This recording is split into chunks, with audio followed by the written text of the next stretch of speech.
Final Piala Eropa 2020 mempertemukan timnas Inggris dan Italia. Pertandingan akan berlangsung di Stadion Wembley di kota London. Inggris mendapat keuntungan karena bermain di kandang sendiri. Selain pertandingan yang diprediksi akan panas, pertemuan supporter Inggris dan Italia juga diprediksi akan menambah tensi panas partai final Euro 2020. Inggris memang dikenal sebagai asal-usul lahirnya fans beraliran hooligan pada tahun 1960-an dengan cara mendukung yang ekstrim. Hal serupa juga dimiliki Italia yang dikenal mempunyai fans beraliran ultras yang sama ekstrimnya. Pemain ke-12 adalah sebutan untuk supporter sepak bola. Di setiap pertandingan penting, pemain ke-12 ini bisa menjadi faktor penentu. Dalam pertandingan final Euro 2020 antara Inggris melawan Italia nanti, bukan hanya 11 pemain yang bertempur, tetapi pemain ke-12 juga akan ikut memainkan peran penting. Inggris dan Italia punya sejarah sepak bola yang panjang. Dua negara itu sangat bangga dengan sejarah mereka. Demikian pula para supporter di kedua negara. Mereka punya sejarah panjang dan bangga dengan kontribusi mereka terhadap perkembangan sepak bola di negaranya. Supporter tidak selalu membawa cerita sukses. Mereka bisa menjadi sumber motivasi, tetapi bisa juga menjadi sumber bencana. Inggris punya sejarah buruk dengan supporter hooligans. Demikian halnya Italia yang punya memori kelam dengan tifosi ultras. Hooligan dan tifosi ultras adalah kumpulan supporter fanatik yang lebih mirip sebagai kelompok kriminal terorganisasi daripada kelompok pendukung sepak bola. Berbuat onar, berkelahi, merusak fasilitas umum, dan melakukan pembunuhan adalah hal-hal yang biasa dilakukan kelompok supporter garis keras itu.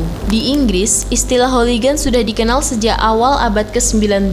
Awalnya mereka adalah pendukung klub sepak bola di level kecil. Sejak abad ke-13, sepak bola sudah dikenal di Inggris. Pertandingan biasanya dilakukan antar kampung di hari-hari besar keagamaan. Ketika itu sepak bola belum punya aturan permainan seperti sekarang, sehingga sering terjadi tindakan kasar dan mencelakai lawan. Sepak bola di masa itu bukan semata-mata olahraga mencari keringat, tetapi menjadi sarana penyelesaian masalah kesukuan atau perebutan lahan. Sejak kelahirannya, sepak bola memang dilabeli olahraga yang manly. Ritual kerusuhan yang dilakukan supporter terjadi karena mereka sengaja minum minuman keras sampai mabuk dan kemudian berbuat rusuh. Kerusuhan antar supporter ini tak hanya terjadi ketika supporter tidak puas terhadap pertandingan. Aksi ini dilakukan karena memang direncanakan. Pada tahun 1960-an, aksi ini menyebar luas di Inggris terutama pada generasi muda pasca Perang Dunia Kedua. Sejak saat itu, Inggris dianggap bukan sekedar melahirkan sepak bola, tetapi sekaligus menjadi negara yang melahirkan budaya kekerasan supporter sepak bola.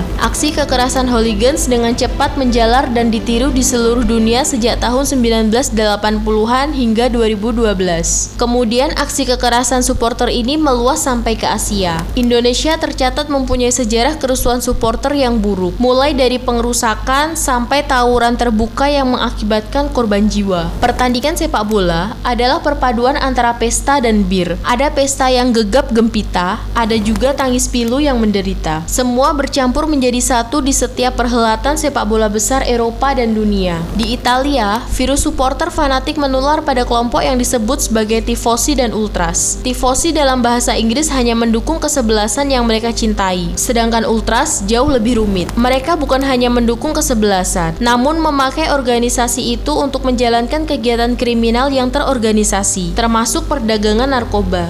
Ultras kemudian meluas di era 70-an bersama dengan berkembangnya beberapa klub Italia. Tetapi, belakangan ini keberadaan mereka sudah semakin dipersempit karena Italia menerapkan aturan ketat dan sanksi keras kepada para perusuh sepak bola. Ultras dan hooligan saat ini juga sudah banyak ditiru oleh para supporter tim sepak bola di Indonesia. Supporter tim-tim di Indonesia yang punya basis supporter besar seperti Persija Jakarta, Persebaya Surabaya, PSS Sleman, dan Persis Solo kini mempunyai kelompok supporter ultras maupun hooligan. Kehadiran mereka justru membuat pertandingan semakin semarak. Pertandingan sepak bola semakin hidup berkat kreativitas dan nyanyian tanpa henti yang dilakukan para supporter. Inggris dan Italia sama-sama punya tradisi sepak bola yang besar dan sama-sama didukung oleh kekuatan supporter yang besar.